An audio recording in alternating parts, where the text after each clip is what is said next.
Welcomed Ukrainian President Zelensky and First Lady Olena Zelensky to the Ukraine Recovery Conference, a gathering that brought together over 50 heads of state, government leaders and ministers. Speaking at the La Nuovla Conference Centre, Zelensky urged international partners to step up defence investments, warning that Russia's escalating drone and missile strikes show that Vladimir Putin wants to destroy life itself in Ukraine. I've got a quote here. "We must stop Russian drones and missiles," he said, calling for more funding and faster sanctions against Moscow. He warned that when Russia increases attacks, Ukraine cannot afford to face a funding shortage. He later added that these strikes are pure terrorism. Let's listen in to what he said. We must focus on first. We must stop Russian drones and missiles. And this means more air defense supplies and more investments in interceptor drones, air defense systems, and of course missiles. And I urge all our partners, increase your investments. When Russia increases its attacks, we cannot have a shortage of funding for drone production. The importance of global unity and Giorgia Meloni stresses the importance of global unity and investment in rebuilding Ukraine, calling on entrepreneurs not to fear investing in the country's future.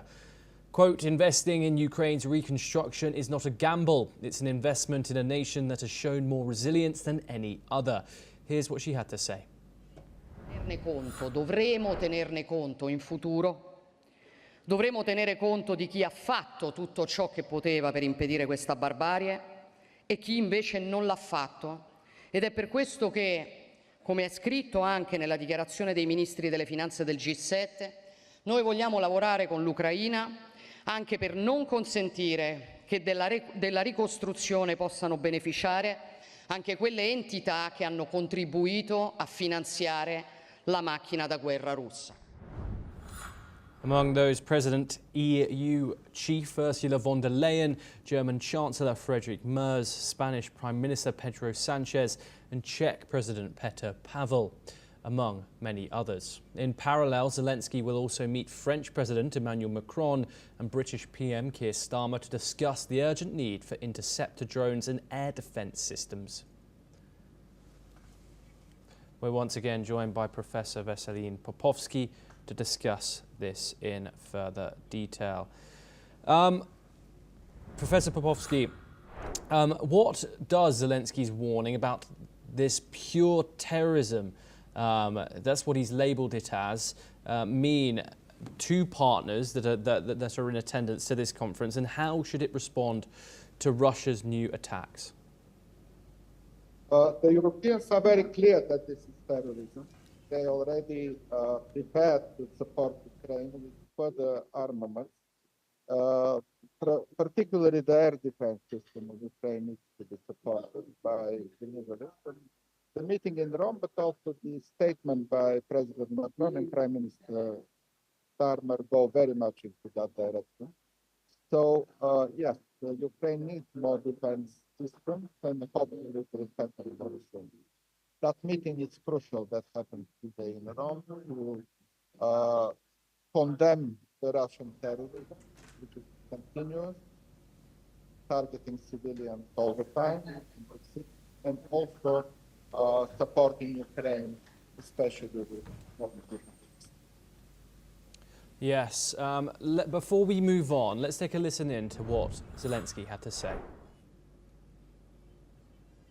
Russia has also prepared for this meeting. Just last night, they launched another massive attack on Ukraine, mainly targeting our capital, Kyiv. The attack involved Russian, Iranian Shahid drones. These drones have been heavily upgraded to cause more destruction and to be harder to shoot down. Ukrainians now face attacks by hundreds of these drones every single night. And this is pure terrorism. Yes, we're once again joined by Popovsky, Professor Popovsky, to get your reaction to that statement.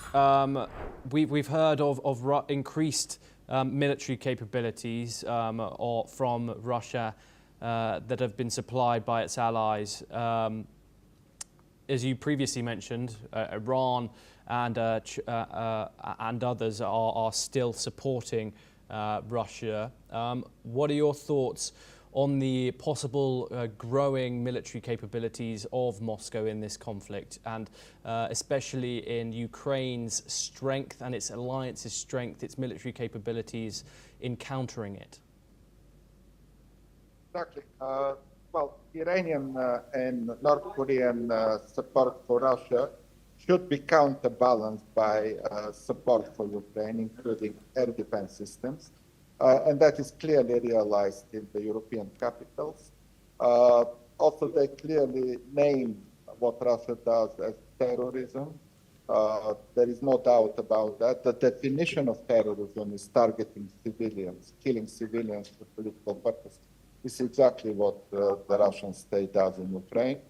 And the question is how far Iran and North Korea, which are under pressure themselves from the international community largely, will be able to continue the support for Russia. So far, yes, they did support Russia. But for example, the Iranian regime is under severe stress by recent developments, and it needs to think about its own survival rather than to think about Putin's survival.